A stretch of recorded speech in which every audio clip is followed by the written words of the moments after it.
other ninja isn't aware of this, and he's standing at the top rope with a TV set. So he throws the TV, thinking I'm going to move out of the way, but I'm concussed. I have no idea what's going on, and I get whacked with this TV in the back of the head and the shoulder, knocked right out.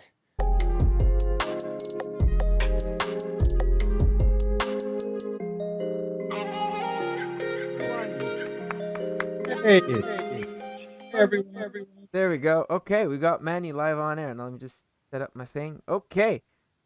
How's it going? Thank you for being with us. You can actually see chat because I put it on the thing as well, so I think it should be wonderful. So you can actually interact because I'm doing this for YouTube, right? I'm going to put this interview up on YouTube, and it's always awkward that there's like a chat, but you can't see it. Now, everyone on YouTube will be able to see it, so that might be better. So, what are we calling you? That's always the first question. There's an echo. Aha. Yes, that makes sense because I need to shut this off. You can call me Manny. Okay. Everybody can. Manny. Everybody knows me as Manny. That's good. Can we call you PCP for short? Sure, you can. Can we call you? So, what is the full name? PCP Crazy Effin' Manny. Have you always been PCP Crazy Effin' Manny? Well, you see, it's funny. When I started wrestling, I was trying to come up with a gimmick name, and at the time there was a drug that was very popular called PCP. Yes. And I used to do it all the time when I was young. So when my partner started IWS with me, because I knew a lot of people, they were like, "How are we going to convince people that the Manny in Montreal that everybody knows is wrestling?" And I'm like, "What if we call myself PCP?" At first it was Crazy Manny, but I said, "What if we call myself PCP Crazy Manny? Everybody will know it's me." And so we did that. And honestly, the very first radio show we did promoting our first event, I said, "This is PCP Crazy Manny." And the Green Phantom was listening to the radio. I hadn't seen him in 10 years. And he goes, "Wait, there's only one Manny who could call himself PCP. He's wrestling? I got to check this out." And the Green Phantom and the Arsenal came to the show because they heard me as PCP Manny on the radio. And they joined the IWS as well. So that's perfect. That leads me perfectly into like everything I want to talk about. But first, what does PCP stand for? I don't know. It's just the chemical formula, right? Psycho something, comma, something, Bullen. I don't know. Okay, I'm pretty close. If everyone would know. And then Big Ben, hello, who's the promoter for Crossbody Pro Wrestling in Ontario, asks if this is the same Manny that Kevin Steen talked about on his High Spots show. And I haven't heard the story, but I would guess that it is. Probably. He talked about me in his ROH shoot interview. Yes. I never heard what he said on his High Spots show. I'm assuming it was bad. But Okay, he said beautiful things about me. He said beautiful things about me in his WWE DVD and in his RF video shoot interview. So, yeah, actually, someone Big says Ben, it here. what did he say? What did he say on his show? What did he say? So someone says here, phenylcyclohexyl piperidine. That's PCP. There we go. The more you know. That. I wish I had a little more, the more you know rainbow that could come on. According to Cage Match, you also wrestled as Dad Bad. I assume that was for interspecies wrestling. I did. I accepted my gay son in interspecies wrestling after when we had the bad family battle royal. Yes, which were the Bad family was 3.0. Yes, it was correct. Brad and Chad, and there was Grandpa Bad as well. Right. There was Grandpa Bad as well. He was that was the Green Phantom, who was actually Grandpa Bad. There was many members, and it was the day I reunited with my son Glad Bad, and we made peace because I hadn't accepted him for who he was, but now I did. And then Big Country Bryant Reeves. Do you even know who Big Country Bryant Reeves is? Yeah, it's Tony. Okay, good. So I was trying not to say his name, but yeah, he made sure to message me to tell me that it's Tony. Okay, very good. Yeah. Okay, he mentioned that you emailed Colt Cabana a novel that he wouldn't read, found out, so sent him a 15-minute video to watch instead. I just watched this on YouTube. Do you recall any of this? Not at all. Not at all. Wonderful. But it's okay. There's like so much has happened that you mustn't remember. So just to give some people more context here.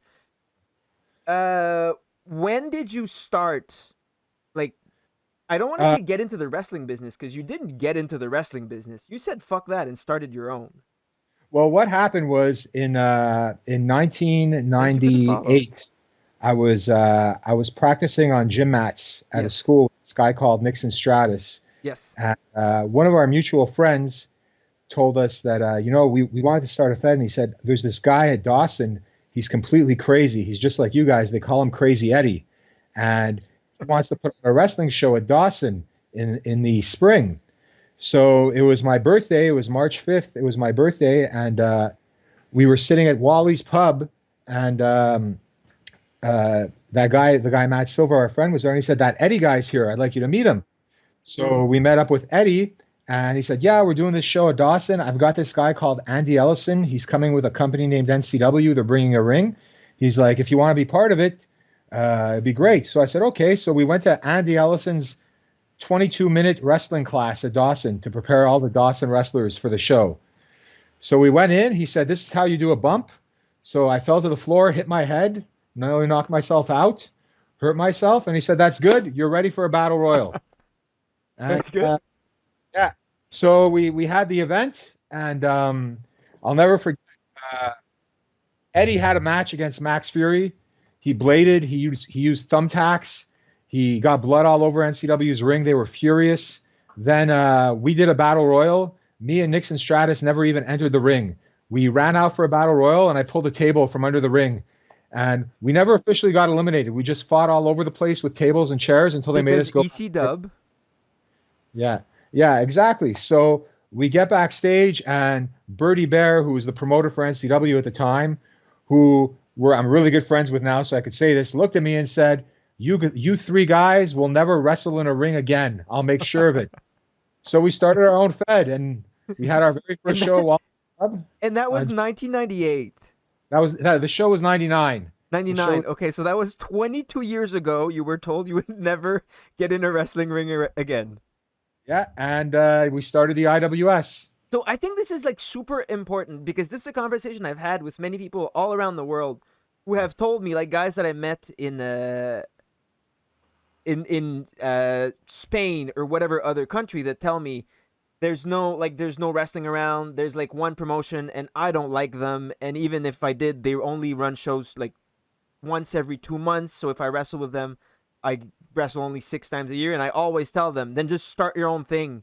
Get some mats, watch some seminars online, and get started. Because so from what like what you guys did exactly, like you're telling me about Crazy Eddie, who became Sexy Eddie, who like Yeah. he was never signed and he didn't make millions of dollars off of wrestling. But you'd have to be crazy to say that Sexy Eddie didn't have a full on complete career, and he's still going now aside from the pandemic, but he's still going. Yeah. Well, the whole thing is that, like, if you can't go into a company because they don't like you, or if there's no wrestling where you are, you know what, man? If you know what you're doing, the very first thing is be a good human. Make sure you're cool because you're being treated like shit, and that's why you can't wrestle. So you don't want to do that to other people, and start your own company because down here we were the English guys. Nobody wanted us. ICW didn't want us. NCW didn't want us. And what did we do? We started our own federation, and now we've achieved more than any wrestling federation probably in the history of Canada has, in terms of television wise, exposure wise, setup wise. Uh, we've had the biggest venues. I think we've brought in the biggest names in the country. We've been able to work with like people we never dreamt of working with. Like, I would have never in a million years thought I'd have Rey Mysterio Jr. wrestling in our ring, or Kevin Nash when I was growing up watching the NWO.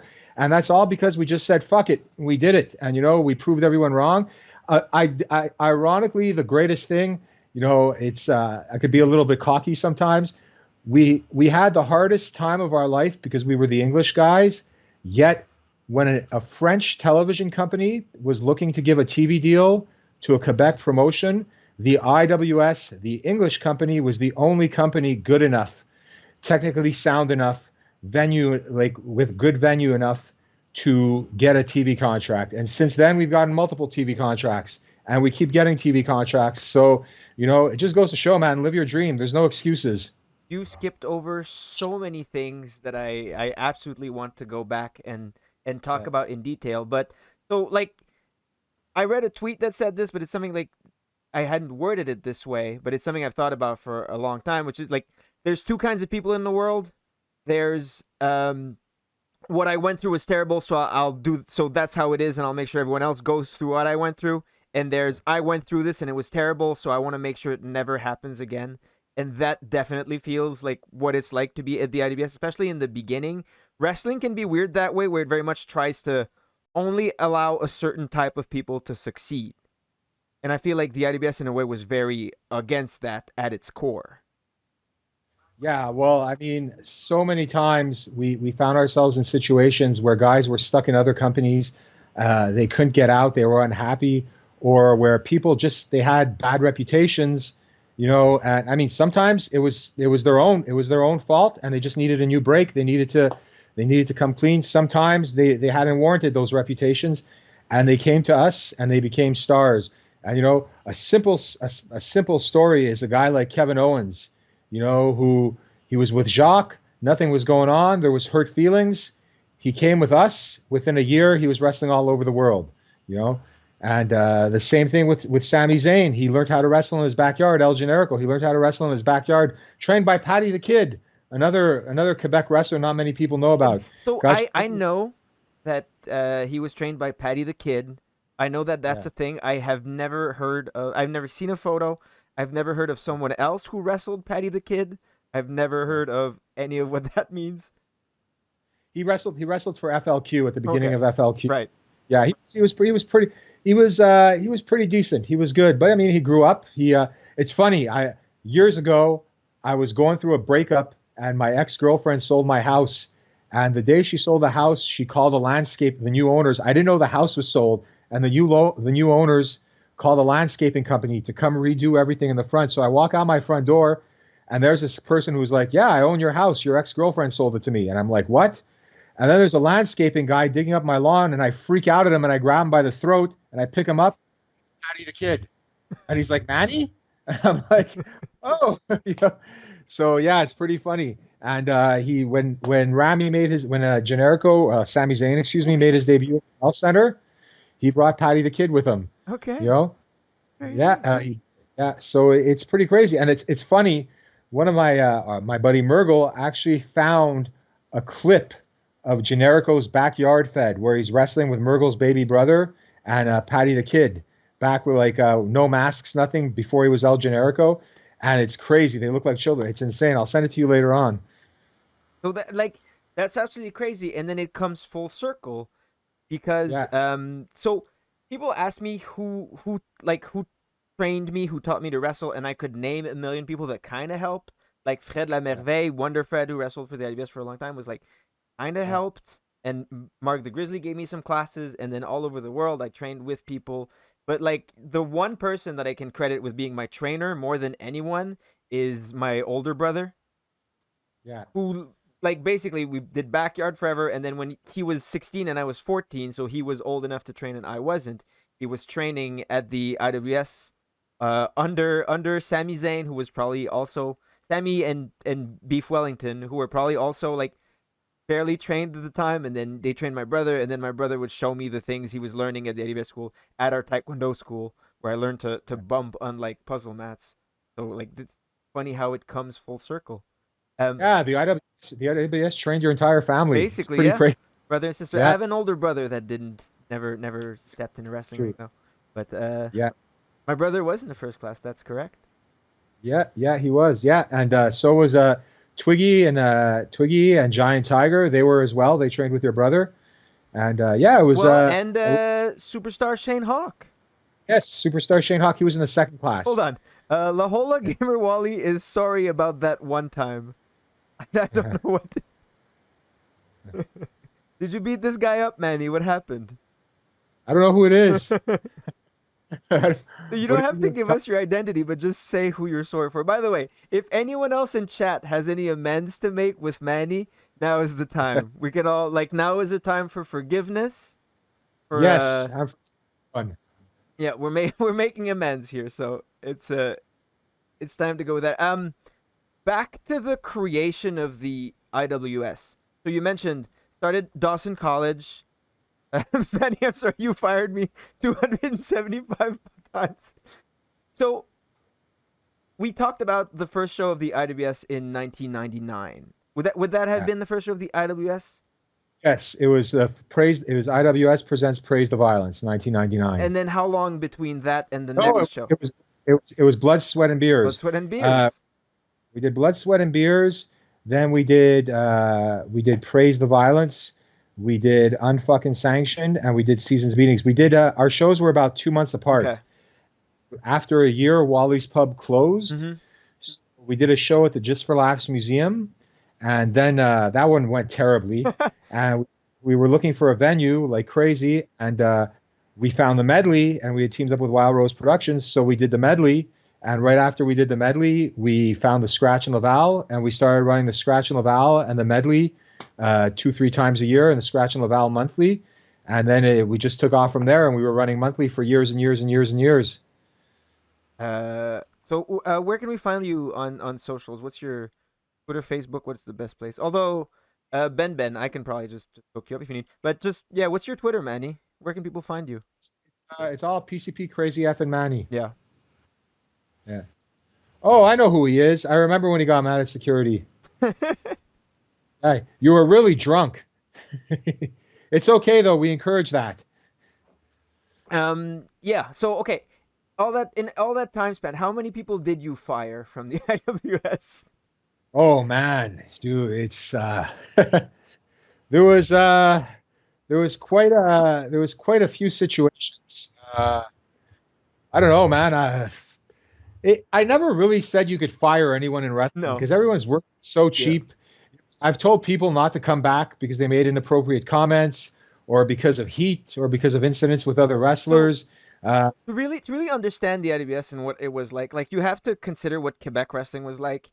yeah, Like the history of Quebec wrestling or indie wrestling as a whole, where there was a giant boom, right, in wrestling in the 70s, 80s, all the way up to like maybe early 90s, and then everything was dead until social media came about. I started wrestling in 2006, and it wasn't until at least 2008, 9 where you could advertise your shows on Facebook or like wherever online and then actually get an audience. But in between like 1990 and 2006, yeah. 5, whatever, it was really closed in a really small place. And the only way to advertise shows was to basically like hand out flyers or stick them to telephone poles.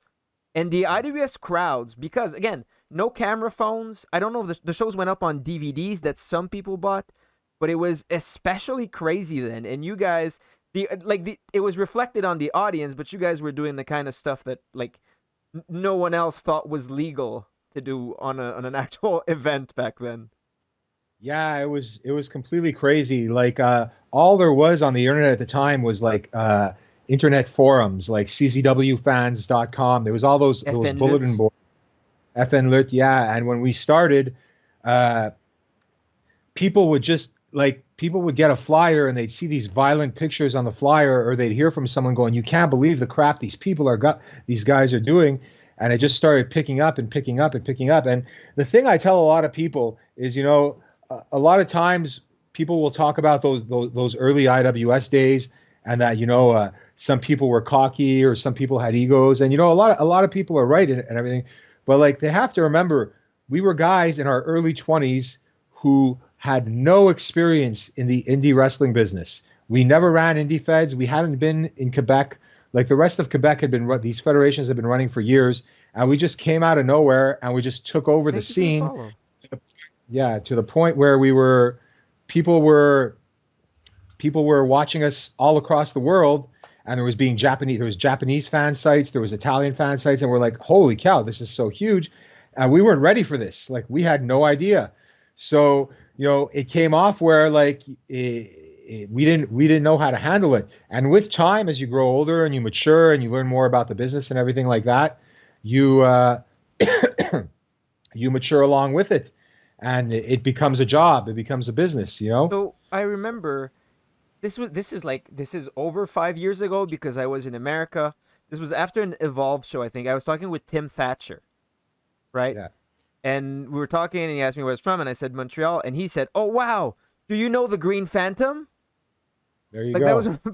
and I was like, "Yes." Why do you? He's like, "Oh wow, I used to watch IWS back in the day. It was crazy." And this is back there was when there was Like no internet and no way to find you guys. He lived in Northern California and he somehow found IWS DVDs and loved it. That's something. So okay, perfect example. We have Shay Purser here in the chat who is from England and is going, hell yeah, crazy Manny. So Shay, how do you know Manny? Like, so Frankie the Mobster. One of the things we talked about for a long time is how he doesn't realize that he is famous all around the world. Which, like, the IWS had an international impact somehow, and I don't know if you guys realize that. Yeah, it's pretty crazy. Hello, Pete Dunne, you're like half uh, disappearing. Hello. Pete Dunne, Tyler Bates, and Trent Seven were talking to me backstage, and they're like, "Man, I grew up watching you."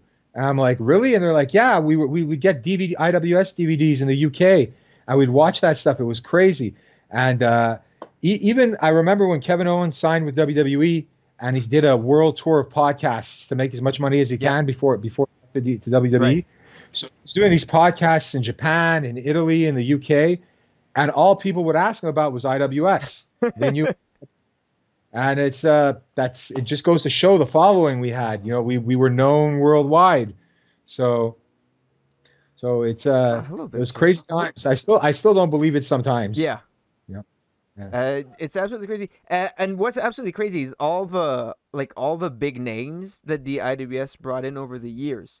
yeah, And early on too, which I remember again started wrestling in 2006. I did, and then this is how I remember it. Like, there was no connection at all between Quebec and the outside world in terms of wrestling. Like, people weren't bringing in wrestlers at all. And then at some point, someone brought in like Christopher Daniels to face Kevin, and I think Steve Corino. And then I think the IWS afterwards was one of the first promotions to start regularly bringing in big names to the shows. yeah. The first guy we brought in was Justice Payne when Justice Payne was like on top of Right. CZW. We brought him in and he worked for us. And then I can't remember. We brought someone else in. I don't remember who it was. It was somebody else that was pretty well known. And then EWR had R.I.P. brought in Chris Daniels, and then we brought in. Then we all just started bringing guys in nonstop. So like we had Chris Daniels come in, AJ came in. Uh, Man, the list goes on and on. I watch DVDs, and there's so many people that worked for us that like I had no idea they worked for us. Or you know, we'll bring in someone now who's really well known, and I'll be like, man, it's good to have you down. And they'd be like, I worked for you 8 times already. And I'd be, you know, it's you forget it. You put on so many events, you completely forget it. You know, I remember Mike Roch used to he'd tell me about somebody getting signed in WWE, and I'd be like he told me about Drew Gulak. Yo, Drew Gulak just signed. And I'm like, oh man, I wish I would have brought him in. He's like, dude, you brought him in a bunch of times. I'm like, oh, you know, so yeah. So even uh, oh, oh man, his name escapes me. Luke Harper. Luke Harper, rest in Yes. peace. I remember Oh, he came in hold on. We and he got worked. Effie rating us with a party of 62, which is great. You guys are in for a treat. We're talking to the great PCP crazy F and Manny, Nice. who's telling us about the story of the IWS and bringing in guys like Brody Lee and basically everyone before that was a thing in Quebec. Um, you brought in some sort of major I know it was a long time ago. Uh, we had you had PCO versus Kevin Nash at the IWS, which was a huge deal. Like, because I don't know if people know, but in Quebec, PCO was very famous, and he had that whole story with the Click and Kevin Nash, and a lot of heat there, and they decided to solve that. Was that the Yeah. biggest name you think, Kevin Nash, to come in for the IWS? Yeah.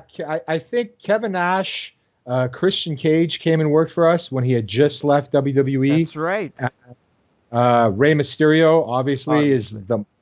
a monster name. Um, yeah, I'm trying to remember. There's so many guys. Wow. There's quite a few. Kevin Nash at the time. Oh, the The Dudley Dudley Boys. Boys. Yeah, Team 3D. So The where's Dudley that Boys came. DVD, Big Country Bryant Reeves? Can we watch that on the stream? What did the Dudley Boys do?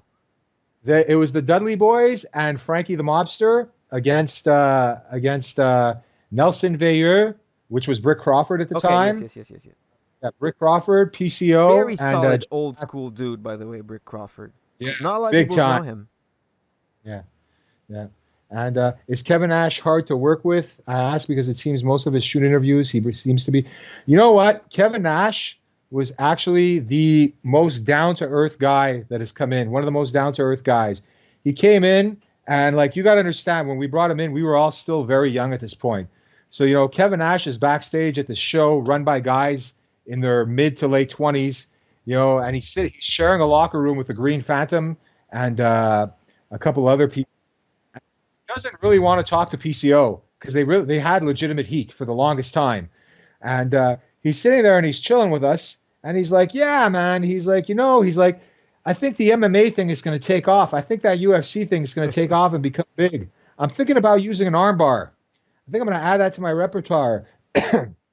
And he told the Green Phantom, when the Green Phantom put his mask on, he goes, what the hell are you doing? He's like, uh, he's like, you're a good looking guy. You shouldn't wear a mask. That's going to haunt you for your whole career, which it kind of has, you Yeah. know.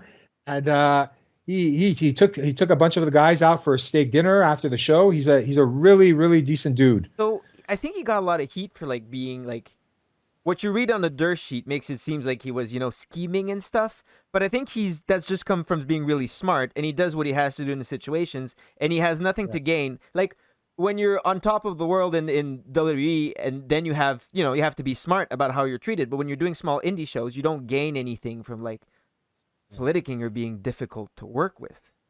That's it. That's it. And also, a lot of these guys too, uh, they like with Ray. It was good because you had met Ray in Mexico when you were working in Yes. AAA, so he kind of knew you. And Jack was there. Jack knew you very well. Jack knows Ray very well, so he's very comfortable with the match and everything. But you got to think, here's a guy who's worth millions, and he makes millions a year by putting. At that time, he wasn't signed, so he makes millions a year by being active. Yes. He's showing up to wrestle at this company, and if he doesn't know who the guys are, and you guys are pulling all these high spot, planning a match with all these highs, he's going to be like, yeah, I think I'm just going to chill outside the ring, take it easy, like M Dog did when he wrestled in XZW. He took it easy, and I can imagine a guy like Kevin Nash who shows up in Montreal, doesn't know anyone. He's hanging out with a bunch of 20-year-olds. Then you got PCO, who he's got legitimate heat with. PCO's walking around jacked, ripped, Ripped. like a yeah, Huge. like yeah, huge, like a monster. And all the promos for the match centered around PCO wanting to get revenge. You Yes. know, so you never know what can happen. So like I understand a lot of these guys, and of course I completely forgot Rob Van Dam. Rob Van Dam worked for the IWS, one of the chillest dudes in the world. You know So you had Rob Van that Dam and you had Sabu, but never together. No, never together. We've had Sabu twice, and we had RVD one time. RVD is a really chill dude. Sabu, despite him having a bad reputation, you know what? He's a guy that's in a lot of pain, and when he gets to Montreal, he's the chillest guy backstage. He's a decent dude. Yeah. Dreamer, we had Tommy Dreamer as well. We had I feel like I have Alzheimer's now. Everybody's dropping all these names in the chat that I completely forgot about. You know, uh, yeah. In general, almost all the guys that have come in have been super amazing. And it's funny. Um, Kevin Nash had done not Kevin Nash, sorry, Kevin Owens had done the Edge and Christian show Right. right before WrestleMania a few years ago. Mm-hmm. And he was talking about the IWS. And the first thing Christian Cage said, yeah, I remember when I wrestled there. So it's cool.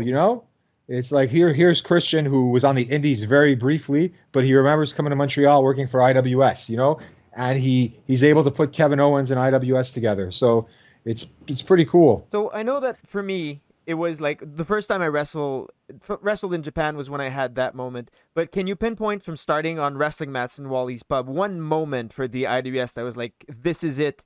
The effort I've put into wrestling, I can officially say now it is valid and it was all worth it. Is there like one moment like that you can think of? I think when Evenko wanted to partner with us and start promoting the events heavily, Right. It was the first time that, other than WWE, pro wrestling got serious credibility in Thank you for the Montreal, follow. and we went with them into the Metropolis show, the first Metropolis show, which had Ray. And walking into that building, that's a building where I've been going to concerts there my whole life since I was a kid. So no one ever thought a wrestling event would take place there ever. Even when we booked the place, they were like, "Yeah, well, we don't know if this is going to work." And man, I was like, when Ray came in, number one, Ray showing up, number two, a venue that's super super, beautiful like that. It was. I knew at that moment, as a promoter, walking out with that DVD at that venue with those people on that show, that TV contracts were going to come, and that's basically what got us television contracts. So once we did that, and once we got our first TV deal, I really felt like we made it. It was really the point where we're like, okay, this is going to become really really easy. And yeah, man, it's been going strong ever since. So feel free to not absolutely not talk about why, but it's important to note that the IWS stopped existing for Yeah. like approximately 5 years, and then you had to things were going well, and then it stopped, and then you had to start again from zero, basically. Yeah. Well, what happened was I believe it was 2000. I think it was 2013. No, 2011, I believe, or 2010. It was 2010. Wrestling had really gone downhill in Quebec. Yeah. The shows weren't drawing. No one was doing well, and all our main guys were working PWG and CZW on a regular basis. Right. We couldn't get them in, and I was fed up. I was really really fed up. It was getting, yeah, 2010. It was getting negative, and the attitudes were getting negative and everything. And I started telling myself, I'm like, before this turns into a fed with 40 people in the crowd where we're hanging by a string, I'd rather end it on a positive note, and make things, let it go, move on to other things in life, and have it go good. And then, some stuff, personal stuff happened to me after that. Yep. And all I could think about during that time was pro wrestling and how it was, my real friends, all my real friends that checked on me, that talked to me, all the people that actually showed interest and gave a shit in how I was doing was people from the wrestling world. And I felt like I missed it. I felt like it was a really positive thing in my life. And I felt like there was so much more we could accomplish. So one day I called Mike Roch, actually. I called Mike Roch up and I said, listen, buddy, I said, I'd like to, I'd like to get together. I want to bring back the IWS. A lot of people thought it was just a phase. They thought, because for a while, I was a really shitty human being too. I didn't care about wrestling anymore. I didn't care about anything. I didn't care about my old friends. I was doing other shit. It was stupid. And he's like, everybody thought it was just going to be like a flash in the pan. You're going to do this one show, you're going to get bored, and you're going to move on. And we brought the company back. People freaked out when they heard it was coming back. We had our first show. It went well, and the rest has been history. We've just been getting bigger and bigger and bigger and bigger and bigger. So when you came back, you started big. I remember. I think the first show was at Corona Theater, maybe Plaza, Plaza Plaza Theater. Theater, which is like fairly big, a considerably bigger venue than any other fed in Quebec. Like Yeah, tries to run. Was that so? yeah, Was that part of the plan? You knew that people would have their doubts, so if you started big and they made it work, then you'd have no choice but to be, for it to be yeah. That's recognized. it. And also, I didn't like the state of wrestling in Canada. I didn't like that. Even with crowds, the production wasn't there. It didn't look good. I felt like talent and fans deserved a lot more. More money should be put into the production and everything. So I picked a big place. We did a really really nice Yeah. setup. The second event there, we had Tommy Dreamer come in. We put up an LED video wall and all kinds of stuff. And right after that event, we announced that we signed a deal with Evenco and we were going to be doing a show at the Corona Theater. And it just got bigger and bigger. As you remember, the Heavy Montreals every summer got bigger and Yes. bigger as well. And everywhere we went, the setups got bigger. Uh, the entire events got bigger, and it just got better and better and better and better. And like Giordano Yeah. says, 2014, us coming back did change the aesthetic for a lot of indies. People had to put up. They had to up their games. You know.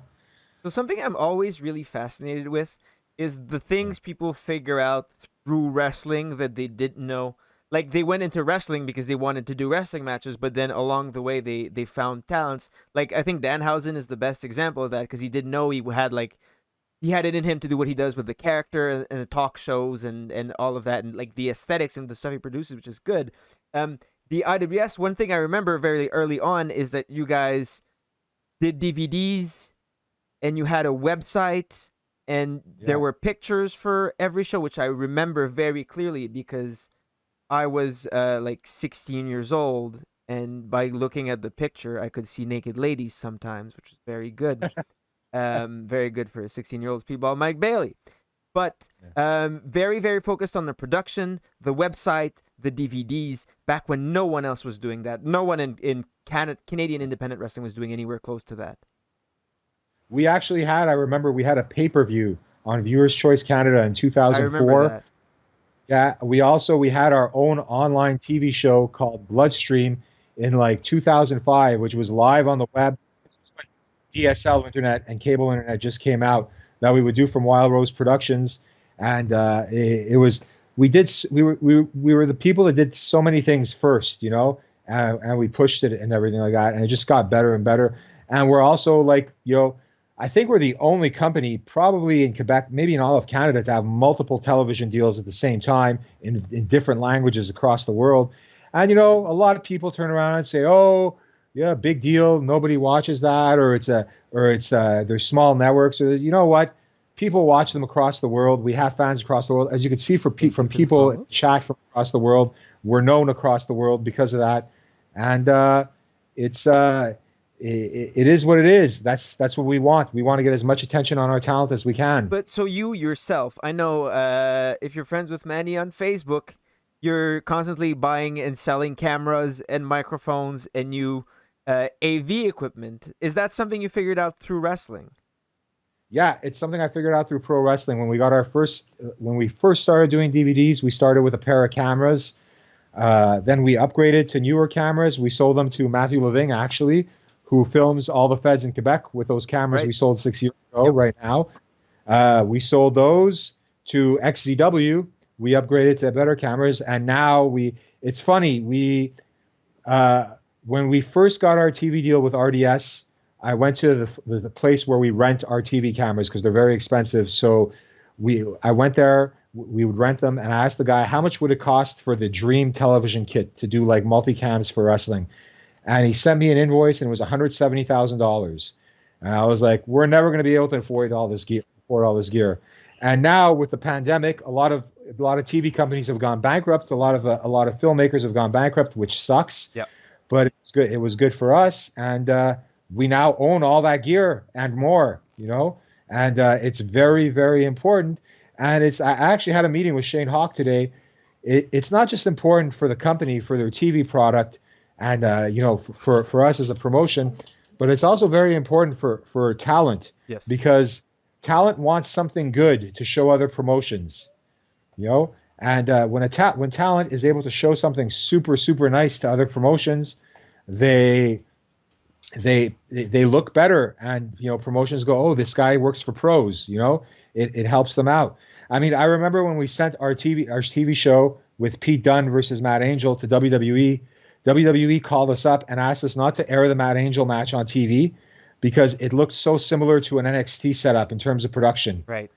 So you know, that was cool. You know, it sucked we couldn't air it, but it was cool that we were being compared to that. So So one thing, like I know from having my matches on, like, and it's pretty random if you're an independent wrestler. Like, how good my match is not proportional with the production of the show, and it'll happen yeah. so often that I have a match that feels really good, and then I'll like see it on my phone, and I was like, ugh, that's not so good. But then I'll have like it's happened with the same match very often, and I'll see it on my phone, and I go, man, I didn't do so good there. But then I'll see it like with proper cameras, and it'll be like, wow, okay, that was actually really good. And it's really a shame. It can really hurt a match when the production's not there. Commentary also can ruin a good match.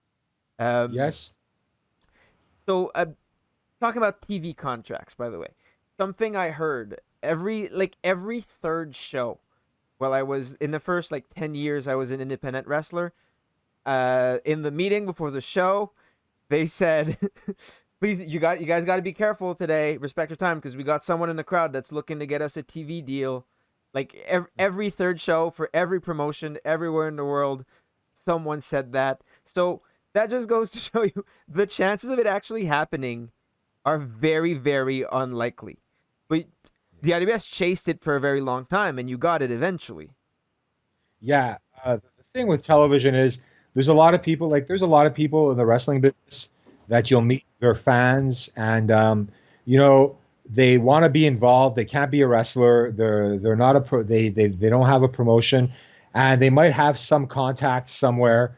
And it's actually a reason also why a lot of people become promoters. They feel they can do what you do better, and Yes. they come to you like, okay, this is what we're gonna do, and I'm gonna get you guys on TV. Don't you worry. And every promotion has people that approach them like that all the time. And it's almost 99% of the time bullshit. And with us, I emailed RDS, I gave them a demo, and they said no. And for a year and a half, I kept giving them demos, and they kept saying no until finally I said, we're going to book Metropolis. We're going to have Rey Mysterio there. There is no way they're going to say no. And that's exactly what happened. After a year and a half, they said, you are the most stubborn guy we've ever met. You don't give up. You know what? We're giving you a 3-month trial. And that 3-month trial turned into 3 years now. And then we booked the second Metropolis show after they changed the name to Mtellus, and we put you versus Tajiri in the main event. Yep. And I knew once that show was done, I would give that to Fight Network, and I'd ask them for a TV deal. And they saw it, and they said yes, because Fight Network had rejected us a year before. They didn't like the look of Unity. So the moment they saw that Mtellus show and Tajiri and all these guys, they said yes. So it's you really, if you want to get a TV contract, you really need to spend the money to put on a TV quality show. And the last thing people in the TV business look at is the matches. Right. They could not care less because like you said, you could have a 5-star match and somebody films it on a cell phone and the ring is lit by church basement lights or a community center light, and any TV network that sees that says they turn it off after 10 seconds. Right. They don't watch the wrestling. So it's really, really, really important. And some promotions do pay more. They do pay more, but you got to ask a lot of wrestlers, okay, for $50 extra, would you if if somebody's getting paid a couple $100, would you rather make $50 extra and go nowhere, or know that you're getting paid $50 less, but that this promotion is putting thousands into production, and you'll be able to show that and shop around and probably get a television contract with it. So I feel like being a promoter is a bit of a thankless job. Like if you do your job as a promoter, then everyone praises the wrestlers. But if the show sucks, then it's on the promoter. Yeah, and it's also being a promoter is basically learning how to make everyone believe they got their way without them actually getting their way. Right. You know, and the other thing too is it's a very thankless job because, like you said, there will always be beef between promotions. Even promotions that you're friends with, that you're super close with, will talk shit behind your back all the time.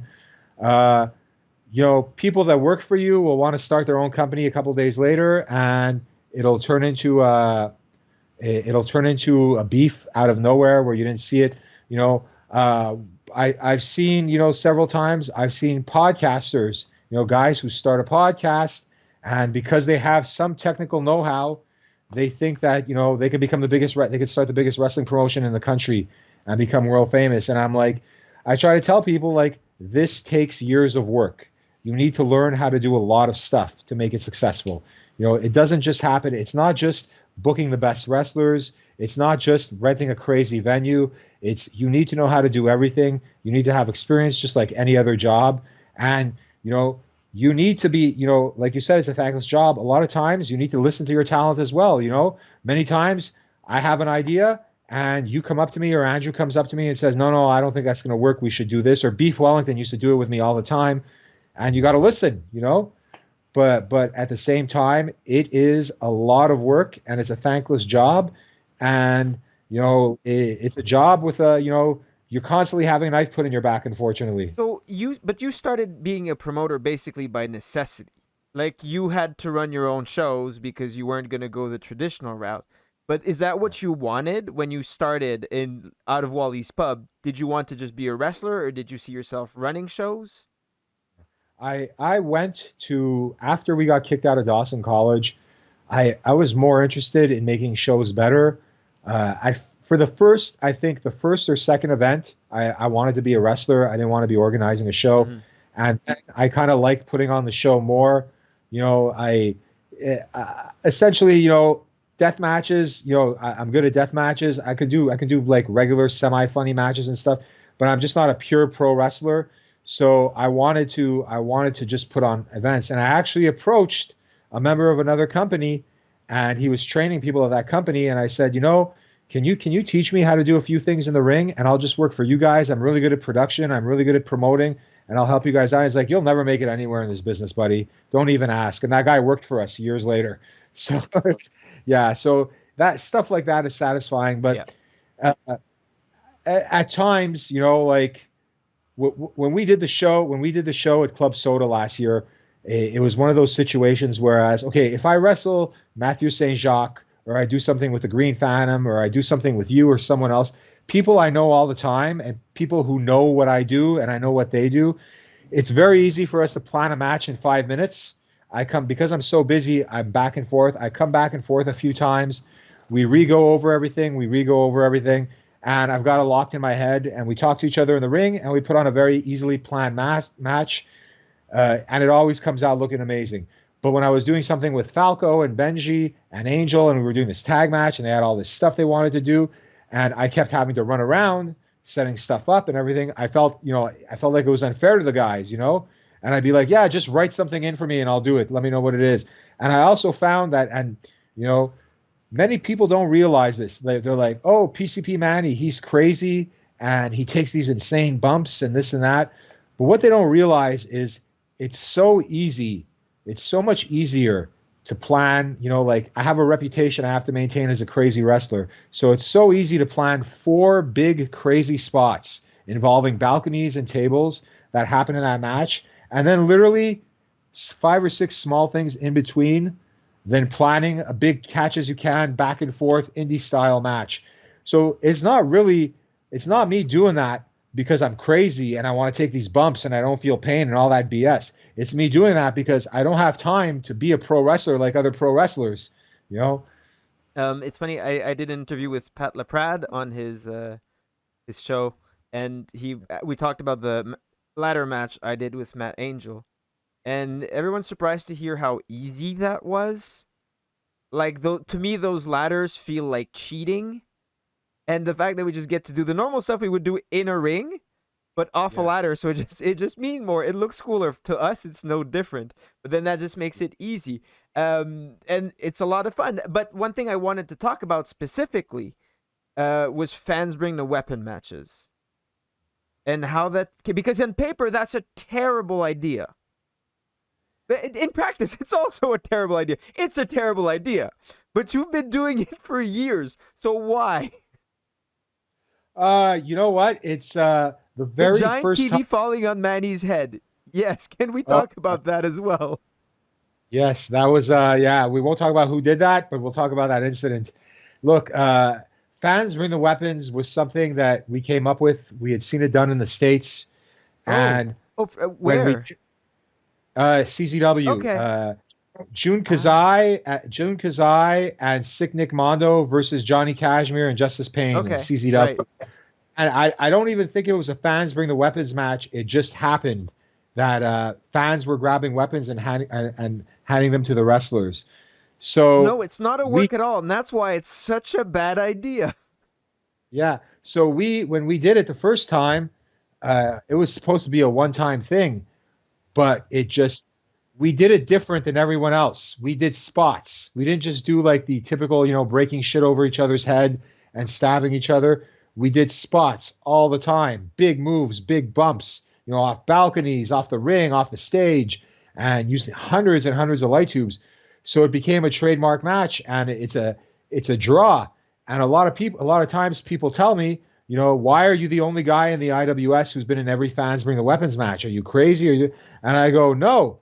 I go, it's impossible to find four guys who want to do that match. it's almost always the same group of 6 or 7 guys that go through that match. So And it, here is why I would never ever do a fans bring the weapon match. Um, by the way, we got Andy used to bring flowers and bread. Norm told him someone tried to bring a live octopus once. Is that a real thing? yes, it is. The octopus almost got thrown in the ring, and I'm allergic to fish and seafood. Right. I Okay. would I would have legitimately died. It would have landed in the ring and would have touched the mat, and I would have touched it, and I Can would have you died. imagine? Everyone is like, "Oh no, Manny died in a death match," and everyone's like, "Oh no, what happened? Did he fall off a balcony and impale himself on a ladder? Did he cut his throat open with a light tube? No, he touched an octopus and he's allergic." Yeah, that's what happened. The Um, Green Phantom noticed it and got rid of it. It was a bad thing. And the TV set. There's actually two TV incidents. so wait, Incidents that hold on. Before happened. we get to the TV, let me explain why I would never ever do a fans bring the weapon match. Because one time I was wrestling Scotty the Hacker. Osha, he's the hacker. So we did a fans bring the keyboards match, right? Which was also lots of fun on paper, a great idea. And then we had a spot in the match where we were gonna just trade keyboards back, just hit each other in the head with keyboards, bang, bang, bang, bang, to lead to a big double down thing. And then just before the match, we're like, oh, we should look at the keyboards first. And we found a couple that has like, they were not just normal computer keyboard, they had like metal in the back. Yeah, And if we had just like, if I had whacked him in the head with that, instead of a normal plastic keyboard that would just explode, it would have knocked him right out because it was a hard, solid, thick piece of metal. So fans will like genuinely try to kill you. yeah. And I remember when we brought back the IWS and we did the first show at the Corona Theater. And it was me, Phantom, and Eddie. I was making my return to the ring, and it was me, Phantom, and Eddie against Salvation. I had actually asked you if you wanted to do that match, and your first reply to me was, "I'm going to think about it." And then you came back and you were like, "I've come to the conclusion there's absolutely no way in hell I can do that match without getting cut, so I'm Yes. not going to do it." Yes. So So that's something that comes up often here actually. But I don't mind doing ladders, chairs, tables. Like the way I look at hardcore wrestling, like the fun of wrestling is that things look crazy and look dangerous, but they're not. So I absolutely love nothing more than a weapon that'll make a big noise or that'll just explode or that'll big crack or whatever, but really it's safe. I don't but the one thing I don't want to do is things that like Legos that are even more painful than they look. yeah, To me that's yeah. Legos are really really non-forgiving. Things like I've told people there's things that I don't like doing because they give no reaction, like mouse traps. No one knows what's happening, yes. and they go off before you land on them, and then you're just landing in jagged metal that's sticking out from different corners. Cactus plants. I did that once. I'll never do that again because it hurts like bloody hell, but there's no crowd reaction because it doesn't make noise. You know, uh, barbed wire. I'm not a big fan of barbed wire because unless it's a board isn't that bad because a board will break into pieces. But like no rope barbed wire matches, they nothing happens. You know, you line on the wire, you get cut up badly, it hurts like crazy, it burns, but it's hard to get a fan reaction. Because there's And no sound. I think so much of it is sound. Like exactly you that's you see it all the time. People do crazy big like triple flip pile driver, but if there's no thud from the ring, it doesn't matter. So I feel like a lot of it's like that. Like I was watching you get crotched onto the rope by the Green Phantom onto barbed wire, and just because there's no sound, you just get cut up. There's no real reaction to it. yeah. It's yeah, they're very unforgiving spots and they suck. And a lot of times the big bad cuts, the biggest injuries come from little things like that you don't expect. And the like for example, the TV sets, you know, the first time I got hit with a TV actually is from a screw up in the match. We were doing it was me and the Phantom against the Hardcore Ninjas in a fans bring the weapons match. And Red snap. they yeah, a fan brought one of those old small black and white TVs Yes. show, and it was really really heavy. So we're looking at this backstage, and we're like, "There's no way anybody can get hit with this thing. It weighs it's like a brick. It weighs a Yeah. ton. It's a very old black and white TV, you know." So we go, "What are we gonna do?" So one of the ninjas says, "I'll go to the top rope, Manny, while you're on the outside, and I'll throw it at you, and you move, and it'll hit the ground. It'll break. It'll make a big explosion, and that'll be it. We won't have to use it again." So I'm like, "Fine." Right before that spot, Green Phantom has a spot planned with the other ninja where he does an acid drop. He runs, he does a triple jump to the top rope, Yes. and he jumps with a skateboard to the outside and Yes. acid jump the light tube skateboard onto the ninjas, onto the other ninja. So he runs to do that spot, and he fucks up. He trips and he He lands on me. saboos. Yeah, he saboos. He lands on me with the acid drop, not the ninja. So I don't see this coming. So I fly head first and break through the guardrail with my head and get a massive concussion, completely out concussed. What I don't know is the other ninja isn't aware of this, and he's standing at the top rope with a TV set. So he throws the TV thinking I'm going to move out of the way, but I'm concussed. I have no idea what's going on. And I get whacked with this TV in the back of the head and the shoulder, knocked right out. So yeah, it was not fun. So we do this documentary where because there was a documentary crew filming that Perfect. night. Yes, of course there Yeah. was. So they debut this documentary at the Fantasia Film Festival, and I'm telling the story during the documentary. And I remember this movie theater with like 600 people watching this documentary. Everybody erupted when they saw it. They were laughing and everything. Two They weeks were later, we have laughing. Manny's laughing. on there with serious brain damage. It was That's laughing. Oh no. and a few weeks after that, we have another medley show with another fans bring the weapons match, and it was me. I can't remember. It was me and me and the Evil Ninja against Beef Wellington and someone. I think it was Beef Wellington. No, it was the Arsenal and someone else. Right. And we won't mention. And there was a massive 35-inch Trinitron that somebody brought. So we put this idea where they're gonna at the end of the match they're gonna bridge my head between a chair, an open chair that's sitting in the ring, and so my head is going in like from the back of the chair, and he's gonna come with the TV and he's gonna pick it up as high as he can and he's gonna throw it down, and as he throws it down he's gonna stomp his foot. When I see his foot stomp, I know he's gonna let go. I'm gonna pull myself out before the TV hits it so I don't get hit. So we get in there, bloodbath of a match, wild match, one of my favorite fans during the weapons matches. He picks up the TV over his head, but he's so sweaty it slips out of his hands and just falls right on the back of my head. Boom. Chair folds over. I'm stuck in the chair. I can't get out. I was out. It was a rough night. It was a really, really rough night. Does sound like Yeah, recipe for recipe. Yeah. Wow. So what Yeah. was the so we watched on here a few days ago the clip of you and the Green Phantom going from the balcony through through four flaming tables, was it? It was Five five. It was a flaming- pyramid. Okay. Yes, five. Very good. Um was that the craziest stunt you've ever done? Yeah, that was by far the crazy. I think that's one of the craziest stunts I've ever done. That was it was I was lucky I made it out of that and I didn't get hurt. Again, the little things that happen in wrestling. On our way up to the balcony, we were fighting our way up the medley stairs, and there's a bar stool at the side of the stairs. So the Green Phantom takes this bar stool and hits me gently, lightly taps me in the back with it. Yes. Then he lets go, and as it falls on the floor, that thing you put your feet on, the round thing at the bottom of a bar stool Yes. that you hold your feet on, whacks me in the side of the head, like completely whacks me, and I don't know where I am. So we're being dragged to this balcony, and we get on the balcony, and the Green Phantom grabs me for the tornado DDT, and I'll never forget. He's like, "Are you ready?" I'm like, "What's going on?" And he's like, "We're doing." And we went off it. I remember looking up, and I looked up, and I just see that our whole locker room was looking from the balcony. They're like, "He's dead. He's oh my god, he's dead."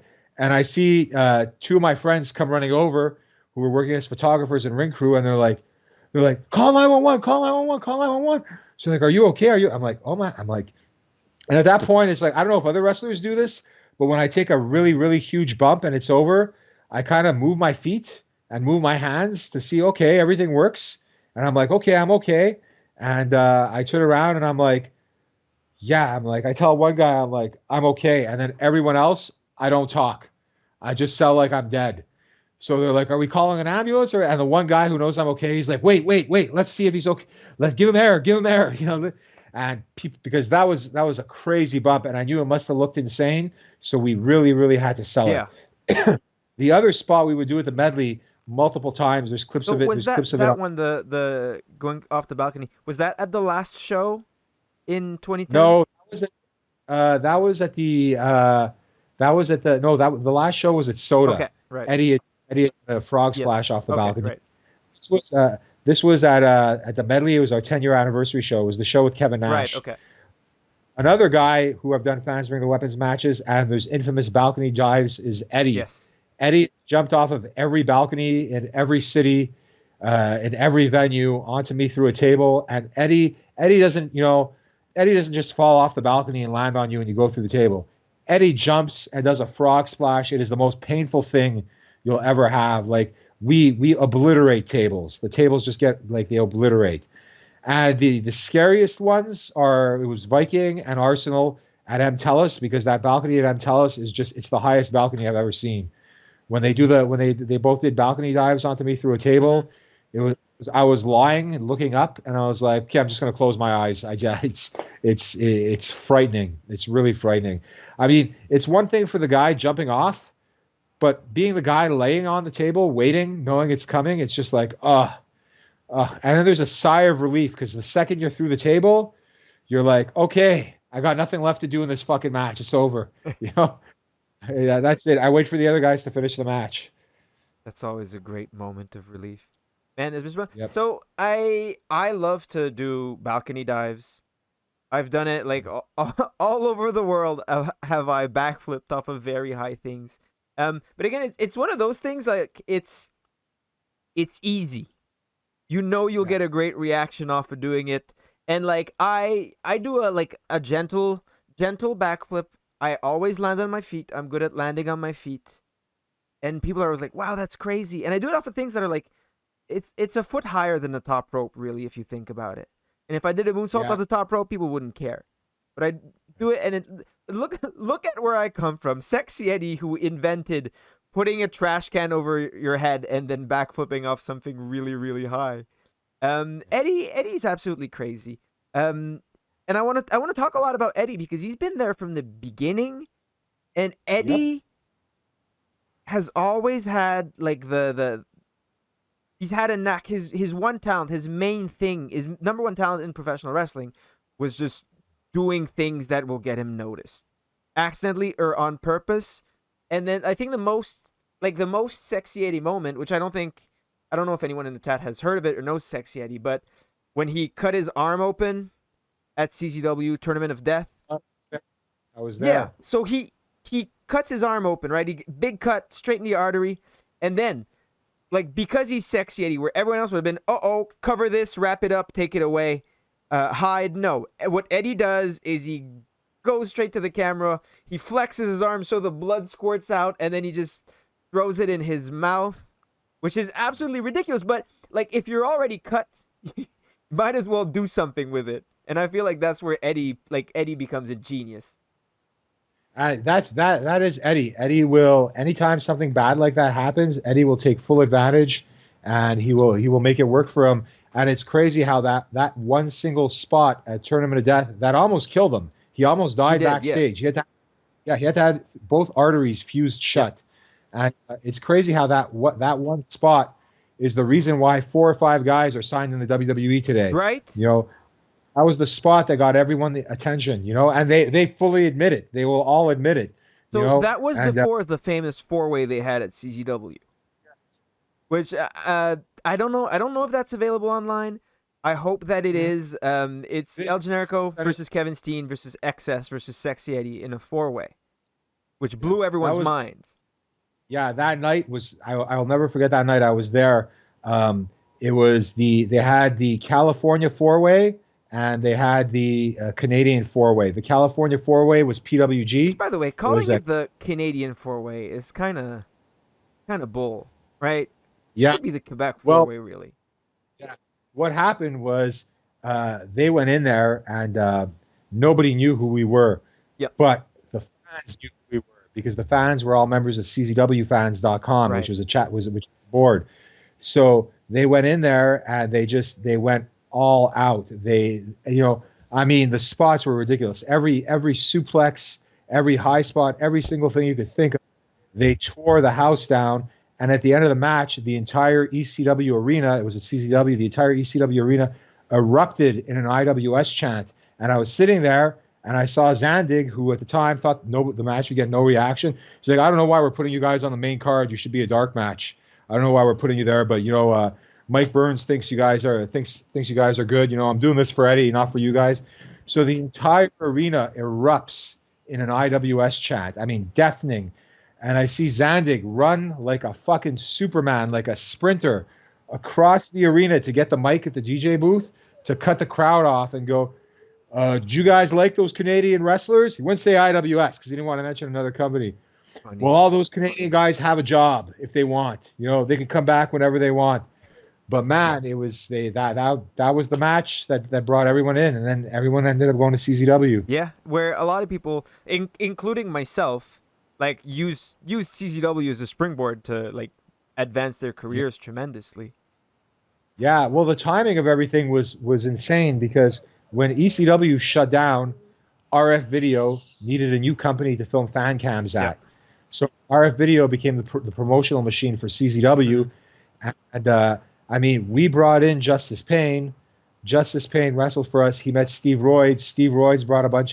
Justice Payne brought a bunch of us to CZW. It didn't work well at the beginning. So Zandig didn't I like know it. Steve Royds. I remember him being there.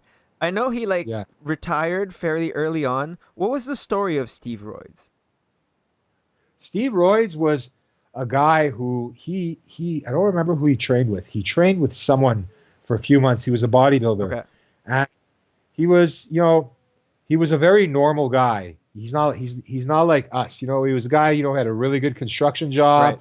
He lived in the gym. He was always dieting. He was always eating right, and he got in the wrestling world, and he became friends with Justice Payne. He went to Philly a few times, and he just didn't like it. When he started seeing the ridiculousness of the wrestling world, he's like, "This is not for Right. me. I want nothing to do with this." And it was literally Lobo, who we had brought Lobo in for a show, who was also a mainstay in Right. CZW. And Lobo he came in, he did a show for us, and then he went back and he saw John, and he told Zan, he's like, you're missing out with these guys. You got to bring these guys back. So we went back twice. We did 2 tournaments of death, and the second tournament of death we did was the one with Eddie, Yeah. the infamous blood squirting, and the rest is history. We were there all the time. We even ran a show there. So we even did a legendary promo in the ring. There was supposed to be a match. It was me. I still have a picture of it. Me, Ian Rotten, and Zandig having a face-off in the ring, and we were supposed to have a match. It was supposed to be the finale of Tournament of Death a year later, me versus Zandig versus Ian Rotten. But I was kind of like, it's really not my style of fans bring the weapons match with the stuff we do. Like we're real big high spot wrestlers, and I didn't feel like getting my head stabbed for 30 minutes Yeah. Good. in Smyrna, Delaware. It's not my style. So, which is hilarious because in the end, I believe it was uh, what's that guy from Texas, that deathmatch wrestler, Masada. Okay. Yeah. Masada. Masada took my place, and he got stabbed in the head several times in that match. So yeah, so Um. So that's funny. Going back to the beginning, right? So the original crew at the IWS, you mentioned yourself, Eddie, Green Phantom being there from the beginning. yeah. How many of those guys are still wrestling today? The Green Phantom, Sexy Eddie, Nick Patterson, who was Nixon Stratus, who originally started the company with me. He's gone on. He starts random promotions here and there and tries to put on Yep. shows. Excess came in around year 2 or 3. Right. Arsenal makes an appearance once in a while. The Hardcore Ninjas make an appearance once in a while. But the only original full-time guys would be Eddie and Phantom. And I mean, Eddie even more because Eddie debuted before Phantom debuted. Phantom debuted on the second show or the third show. He was a fan at the first show, I believe. So, I mean, Eddie really is the original guy. And it sucks. It sucks for Eddie because Eddie has innovated so much stuff and so many people have stolen it from him and gotten the credit. So I really hope And that like once Eddie retires and a few years after that, people will be able to credit everything Eddie invented back to crazy. Because like, so I was talking about we watched the RVD match on Monday and talking about why RVD was so influential because he really had his own style. Like the things that Yeah. RVD was doing in ECW, no one had done before. It's not like he put a twist or he changed nothing. No, he had his own style based on himself. Same thing for Eddie, the kind of hardcore wrestling that Sexy Eddie does, and everything he did with his gimmick and pushing it as much as he did, no one else has done. And I really, really hope that that gets recognized for years to come. Yeah, and one story many people don't know is like one of the most infamous WWE matches to bring in the Attitude Era was the Hardys versus Edge and Christian in the first ladder Mm-hmm. match. Yeah, The very first ladder match they did, it was the Hardys versus Edge and Christian, and then that followed to like three-way ladder matches, then to three-way TLCs. So 2 months, it was not even a month before that match, when WWE would come to town, they would have charity softball games before they would have a house show at the time it was the Bell Center. It was called the Molson Center at the time, and Eddie went Eddie went to a charity softball game, and he went up to the Hardys and he started telling them he's an indie wrestler, and he gave him a tape of WWS at the time, which was right. IWS, of all his matches he had done. And they're like, "Oh, thanks, man. We love tapes." Matt and Jeff were very, very young at the time. Hardy, we're talking Yep. about, and they took the tape. Wouldn't you know it? 3 weeks later, Eddie's spots that he came up with are in that ladder match. You know, and to this day, I mean, you see in WWE a woman doing a moonsault with a garbage can on her head. Yeah. You know, I'm happy Kevin and Sammy gave him credit. They both tweeted out credit Yes, for that. You know, they sure did. but yeah, but it's insane, you know. And I mean, there was so many guys that brought in original stuff like Beef Wellington, and I remember Beef Wellington when Beef Wellington and Kid Kamikaze came in from Rougeau. They were the first guys hitting tiger drivers and strong style moves because they were more influenced with Japanese wrestling, you know. Mm-hmm. And it slowly, you know, Damien as well. Slowly but surely, things started to change, and we went from a hardcore wrestling fed to a pure wrestling fed to comedy wrestling fed. Now we have everything. You know, our show features every single thing. So, talking about Kevin and Sammy, who are now on to great things. So, when they started wrestling together in the IWS, that was a big change for them. That was an important step in their career. And as was PCO, who made his Yeah, return to his debut in independent wrestling, basically with the IWS. that's right. That's exactly it. Um, it was such a great. I remember first it was Beef and Kid Kamikaze, and then as we were getting bigger and bigger So and bigger they and both bigger. came from Jacques Rougeau's school. Which to That's give a right. little bit of history, Jacques Rougeau had his school and his promotion, which was Lutte Internationale 2000. I don't remember when they started, That's but they're very old. And Jacques Rougeau was very focused on, to put it nicely, he was very focused on the business side of wrestling.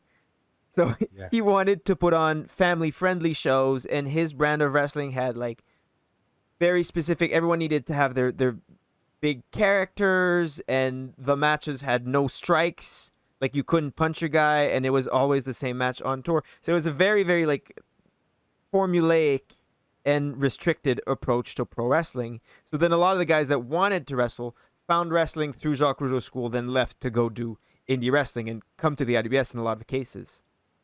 That's right. And what happened was at a certain point, uh, Jacques Rougeau had a falling out with PCO, and the local Quebec indie scene started buzzing. They were like, "Do you think he'll really do it?" Because PCO at that time was, he wrestled the main event at Jacques shows, and before that it was WCW, ECW, and Yeah, WWE. He had never done the yeah. indies. He had never been third on a Canadian indie, and the town was a buzz. Is this guy going to come to the IWS? Is he going to come to the IWS? Is he going to be there? And lo and behold, we talked to him. He said yes. He came in, and it reignited him, and he came out. And anyone if for anyone who knows PCO, like who knows PCO the person and has hung out with him and traveled with him and been backstage, PCO is one of the boys. He's a kid. So He's a big. Jason, this is way before that. He did that whole run, then he stopped for a while, then he came back, and when he had that match with me and Tall and Black Dynamite in the IDBS, and then he went on to Ring of Honor eventually. But this is way back.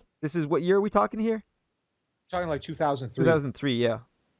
Yeah, yeah. He came in and it erupted. And even Sylvain Grenier, after leaving WWE, made his return to wrestling with the IWS. You know, He showed up in the IWS before there was a TOW, before there was any of these companies. He came in. He did a four-way with Kevin. I believe it was Kevin, uh, Generico, and Boye. Mm-hmm. He did a with them, and the winner faced PCO after, Yep. and it was insane. It was Who's crazy this? Who do times. we A have lot. here? Uh, Manny. when I was gonna. No, who's that next to you? Oh, it's my dog, Maya. Maya, come here. Up, yeah, up. Oh, okay, hold on. Come up here. Up. Look at the camera. Here. Uh, let's see Oh, if you can see hello. her there. We can see Maya. Very good. Yeah, she's Maya. Look at the camera. Oh, it's a good I don't think girl. dogs understand cameras. I don't Yeah, think they... we're on Twitch. Yeah, we're on Twitch. Oh, Here, you want your bird? You want your bird? Oh, give her bird. There you go. There you go. All right. Yeah, got the whining puppy dog. beautiful. Um, Oh, yeah. So I remember specifically that three-way between PCO, Kevin Steen, and El Generico, and I remember that as being like a big match. And so I yeah, think Kevin credits PCO as being like his main trainer more than Jacques. And yeah. I think like that match really like they learned a lot from that match. So I had the same experience when I worked initially at C4 with Kevin, and like those matches and the way he worked like Yeah. influenced me in a lot of ways, and I learned a lot from that. And I think from what I can tell and what I've heard, it was about the same for them in that match. Yeah, he was they when we booked that match, everybody said that this match makes no sense. Why are you booking that? Neither of these guys are in a feud. But sometimes, sometimes three people need to just truly break Yep. out. They need to do something crazy and they need to show what they're capable of. And that match did it. We had that match and people went crazy over it. Uh, and it's also like it's a stupid thing to say, but a lot of us in the IWS will never be accepted. I think that's one of the downfalls with poor Eddie. Guys like me, Phantom, Eddie, a lot of the original guys, we caused so much shit on the indie scene when we started the IWS here that the people behind the indie scene, the people that are in charge of a lot of things that run, that write articles and stuff like that, they'll never accept us. They will never admit to our success. But Kevin, Rami, and PCO, they weren't part of that clique. They weren't part of the original clique. So it was much easier for people to accept them and erupt and promote that match like crazy everywhere. And it's part of politics. It was also an amazing match. And to this day, Kevin, I mean, I'll never forget. I wrestled Matthew St. Jacques at Heavy Montreal, and Kevin was touring with the WWE. I believe he might have been in Saudi Arabia or he might have been in Germany or Right. something. I'd gotten his wife. It was the year Marilyn Manson was there. I'd gotten his wife and her family passes to Heavy Montreal because they were still in Montreal. And he called me on a Sunday morning to thank me, and I'm sitting by the ring. I'm sitting by the ring.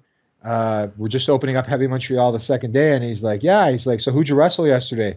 I'm like, "Oh, Matthew St. Jacques." He's like, "Oh, cool." He's like, "What did you guys do?" And I was telling him the match. He's like, "Yeah." He's like, "Yeah, man." He's like, "I don't know, man. Tax. I'm not a big fan of tax anymore, and I don't know how you take those tables that way. Since I came to WWE, we have the special tables. They're much healthier." And I'm sitting there. I'm like, here's this guy that's worth like $10 million. He owns like 10 cars. He's somewhere across the world right now, sitting in a 30,000 seat arena, getting ready to do some pay per view. And he's sitting there and he's talking about pro wrestling with me. Who's sitting at Heavy Montreal in Montreal, hungover. After wrestling a death match the day before. Uh, it was just he's cool like that. He's really really really cool like that. And there's times he'll call me up and he'll be like, "Hey, listen, I saw clips from the show yesterday. You should change this. You shouldn't use this guy anymore. You should push this guy. He looks like he's really good." And I'd be like, "Oh wow!" I'd be like, Kevin Owens, the booker of the IWS. He's good. We talk very often. We text very often, uh, as well as 3.0. 3.0 love the IWS dojo. They were a big staple in the IWS dojo. They helped make it a success. They helped train a lot of our students, and you know, they check in all the time as well.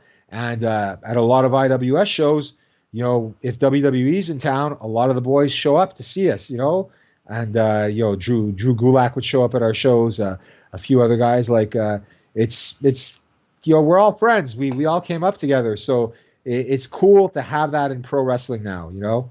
It's almost unheard of, especially when it comes to other companies. Yeah. Couldn't agree more.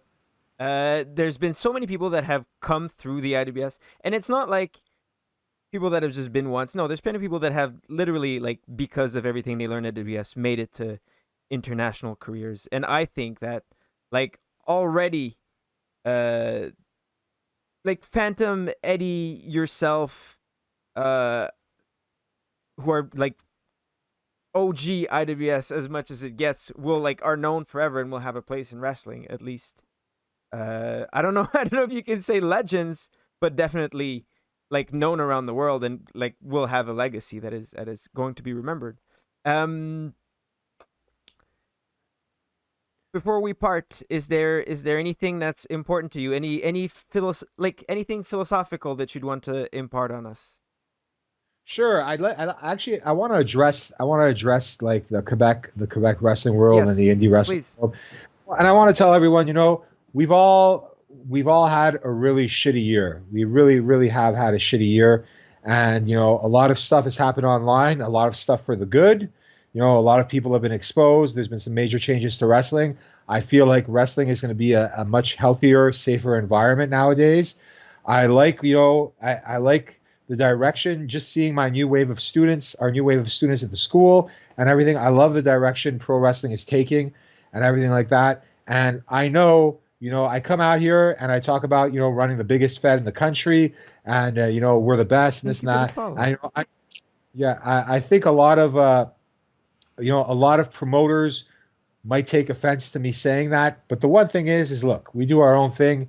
Obviously, I am going to claim my company is the greatest because I've worked hard and I'm proud of my achievements and stuff. But when it comes to the overall wrestling scene in our province, in around Ontario and in all the areas, I see a lot of stuff going on with a lot of people online, and I don't address it. But a lot of people are taking shots at each other, and it's just not cool anymore. And I understand that we're all having a rough time with this pandemic, and I'm in the same boat as everyone. I make most of my living doing this, and just like here we are on Twitch instead of being in a ring somewhere. And but people need to just chill. This is going to Yes. be over soon, and everyone should just be a bit nicer to each other. There is no this business is going to go nowhere if everyone keeps talking shit about each other. It really won't go anywhere. You know what? And if you do keep doing that with other companies and bringing other companies down and other people down and talking shit about people and trying to police the business and this and that, the only people you're hurting is yourselves, because guys like us, we ignore this, we don't care about this, and we just look ahead for success.